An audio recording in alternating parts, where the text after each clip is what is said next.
जय माता दी, राधे राधे। आइए सुनते हैं राधा अष्टमी की कथा एवं पूजन विधि। भाद्रपद मास के कृष्ण पक्ष की अष्टमी तिथि को भगवान कृष्ण का जन्म हुआ था और इसी तिथि की शुक्ल पक्ष में राधा रानी का जन्म हुआ था। राधा रानी का पर्व कृष्ण जन्माष्टमी के ठीक 15 दिन बाद मनाया जाता है। राधा अष्टमी को राधा जन्मोत्सव के रूप में मनाया जाता है। हर वर्ष राधा अष्टमी का पर्व भाद्रपद मास के शुक्ल पक्ष की अष्टमी तिथि को राधा अष्टमी का पर्व मनाया जाता है। राधा अष्टमी का पर्व बरसाने, मथुरा, वृंदावन समेत पूरे ब्रज में धूमधाम से मनाया जाता है। इस दिन ब्रजवासी व्रत रखते हैं और राधा रानी की विधि विधान के साथ पूजा अर्चना करते हैं।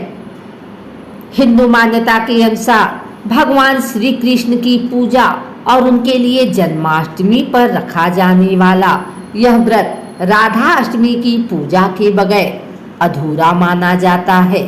राधा अष्टमी के दिन सौभाग्य व शोभन योग का शुभ संयोग बन रहा है। सौभाग्य योग रात 9:31 तक रहेगा और इसके बाद शोभन योग प्रारंभ होगा।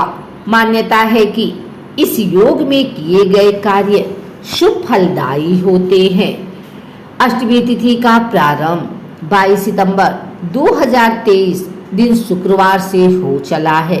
राधा अष्टमी के दिन पूजन का शुभ मुहूर्त सुबह 11:01 से शुरू होगा और दोपहर 1:26 पर समाप्त होगा। पूजन की कुल अवधि 2 घंटे 25 मिनट है। शनिवार की सुबह स्नान आदि से निवृत्त हो जाएं।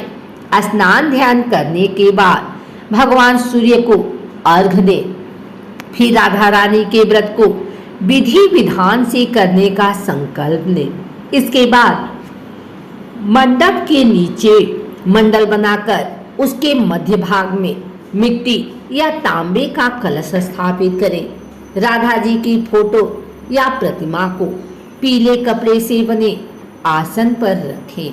कलश में जल, सिक्के और आम्र पल्लव रखकर उस पर नारियल रखें। पंचामृत के स्नान कराएं, फिर उन्हें जल चढ़ाएं और पुष्प, चंदन, धूप, दीप, फल आदि अर्पित करें। राधा रानी की विधि विधान से पूजा और उनका श्रृंगार करें। तत्पश्चात राधा जी को षोडशोपचार से पूजन करें। इसके बाद राधा रानी के मंत्र का जाप या उनके स्तोत्र का पाठ करें। ध्यान रहे कि पूजा का समय ठीक मध्याह्न का होना चाहिए। भोग में फल और मिठाई के साथ तुलसी दल जरूर चढ़ाएं। राधा जी को भोग लगाने के बाद भगवान श्री कृष्ण की भी विधि विधान से पूजा करें। पूजन पश्चात पूरा उपवास करें अथवा एक समय भोजन करें। दूसरे दिन श्रद्धा अनुसार सुहागिन स्त्रियों तथा ब्राह्मणों को भोजन कराएं एवं उन्हें दक्षिणा दें।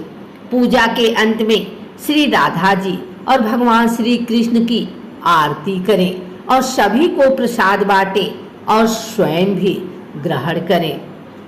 एक पौराणिक कथा के अनुसार एक दिन वृषभानु गोप को एक तालाब में कमल फूल के बीच एक नन्ही कन्या लेटी हुई मिली।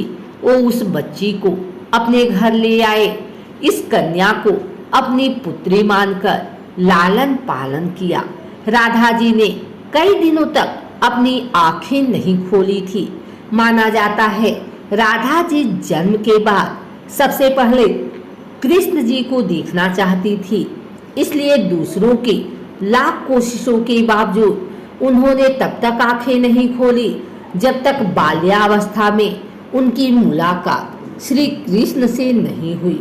जिस प्रकार द्वापर युग में भगवान विष्णु ने कृष्ण अवतार लिया था, उसी प्रकार माता लक्ष्मी ने राधा रानी के रूप में जन्म लिया था। वही जिस दिन राधा जी वृषभानु जी को मिली थी उस दिन अष्टमी तिथि थी, इसलिए यह दिन राधा अष्टमी के रूप में मनाया जाने लगा। जब भी भगवान कृष्ण की बात होती है तो राधा का जरूर नाम लिया जाता है। मान्यताओं के मुताबिक भगवान कृष्ण के जन्म से ठीक 15 दिन बाद राधा का जन्म हुआ था। यही वजह है कि कृष्ण जन्माष्टमी के बाद राधा अष्टमी का त्योहार भी मनाया जाता है। हर साल भाद्र माह के शुक्ल पक्ष की अष्टमी तिथि को राधा अष्टमी का सेलिब्रेशन होता है।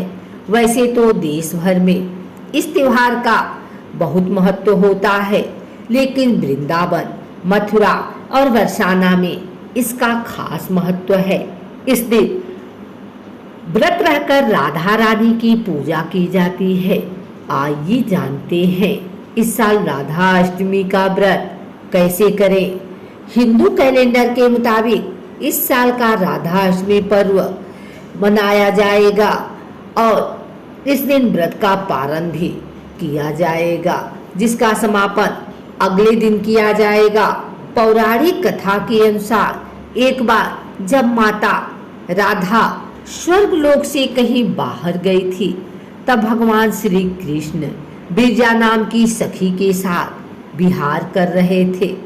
जब राधा ने यह सब देखा तो नाराज हो गई और बिरजा का अपमान कर दिया। आहत बिरजा नदी बनकर बहने लगी। राधा के व्यवहार पर श्री कृष्ण के मित्र सुदामा को गुस्सा आ गया और वह राधा से नाराज हो गए। सुदामा के इस तरह के व्यवहार को देखकर राधा नाराज हो गई और उन्होंने सुदामा को दानव रूप में जन्म लेने का श्राप दे दिया। इसके बाद सुदामा ने भी राधा को मनुष्य योनि में जन्म लेने का श्राप दिया। राधा के श्राप की वजह से सुदामा शंखचूड़ नामक दानव बने। बाद में इसका वध भगवान शिव ने किया। वही सुदामा के दिए गए श्राप की वजह से राधा जी मनुष्य के रूप में जन्म लेकर पृथ्वी पर आई और उन्हें भगवान श्री कृष्ण का वियोग सहना पड़ा। कुछ पौराणिक कथाओं में कहा जाता है कि भगवान विष्णु ने कृष्ण अवतार में जन्म लिया। ठीक उसी तरह उनकी पत्नी लक्ष्मी जी राधा के रूप में पृथ्वी पर आई थी। ब्रह्मवैवर्त पुराण की माने तो राधा जी श्री कृष्ण की सखी थी और उनका विवाह रापा या रायाड़ नाम के व्यक्ति के साथ संपन्न हुआ था। अगर आपको हमारी वीडियो अच्छी लगी हो तो इसे लाइक करें, कमेंट करें, शेयर करें।